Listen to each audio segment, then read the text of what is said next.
This video covers the second premise of the Kalam cosmological argument. Premise 2 says that the universe began to exist. In a previous video, which you can watch in the playlist below, you can watch my video where I talk about the question of, does everything that begins to exist have a cause? So let's move on to premise 2 today. So yes, I do believe the universe began to exist. You see, most people have moved beyond this point and have focused on what is the cause of the universe. Honestly, when I got into apologetics, I thought this issue was settled, that the universe began to exist. And I think if you look at the evidence, there's a very strong case that the universe did in fact begin to exist. But for today, let's just look at the evidence that shows the universe began to exist. So for a long time, there was a debate over whether the universe existed eternally or if the universe was finite and had a beginning. However, with recent discoveries, there is much stronger evidence that the universe does have a beginning. So I'm going to give two arguments for the beginning of the universe, a philosophical argument and a more scientific argument. So let's start with the philosophical argument. So this first argument says that the universe began to exist because an actual infinite cannot exist.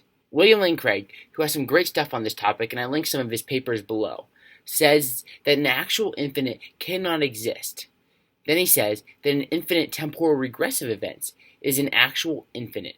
So therefore, an infinite temporal regressive event cannot happen. So just to clarify, an infinite temporal regress is basically just what caused our universe, a different universe. What caused that universe, another universe. And there's an endless chain that goes on and on of an infinite regress of the universe.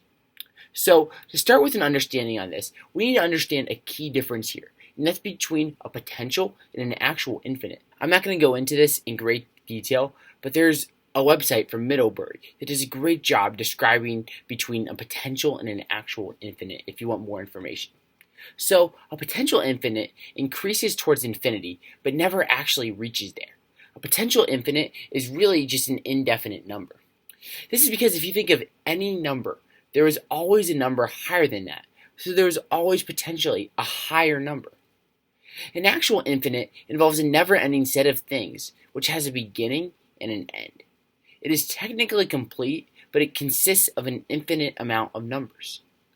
Actual infinities are impossible. For example, if we take numbers, you can't have an actual infinite because you can always add another number, so a completed set is impossible. As Aristotle once said, an actual infinite is a paradox. This way relates to the universe because if the universe never began to exist, then the number of events prior to this moment is really just an infinite number of previous events. This is illogical, and the series of past events to this moment must be finite and have a beginning. So it makes sense that the universe did in fact begin to exist. So now a second argument for the beginning of the universe comes from more of a scientific background, and that's the idea of the Big Bang Theory. This argument states that from scientific observation, we can see that the universe did in fact have a beginning.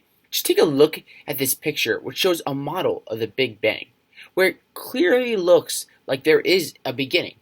Frank Turek has an acronym called SURGE, which outlines the evidence for the Big Bang. I'm just going to run through it really quickly here. The S in SURGE stands for the second law of thermodynamics. This states that the universe is running out of usable energy. Now, it makes sense that if the universe is running out of energy, the universe must have been fully charged with energy at one point. If the universe was infinitely old, there would be no present energy. The U in SURGE stands for the fact that the universe is expanding. Edwin Hubble looked through his telescope and saw that the universe, in fact, is expanding. Since we can see the universe is expanding, the universe can be traced back in time to a single point where the Big Bang occurred. The R in SURGE stands for the radiation from the Big Bang. There is radiation in our universe that is the afterglow of the Big Bang. This is light and heat from the original bang. This is strong evidence that the Big Bang actually happened. The G stands for the Great Galaxy Seeds.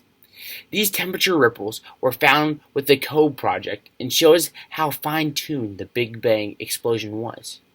George Smoot, the project leader, said that seeing the ripples was like, quote, looking at God. The E in SURGE stands for Einstein's theory of general relativity. This theory shows that space and matter are interdependent, and you cannot have one without the other.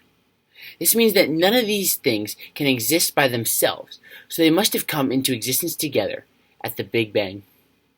So when the evidence is looked at, there is a very, very strong case that the universe did in fact have a beginning. Thanks for listening, guys. I'm Zach. This is Adherent Apologetics, and I will see you next time.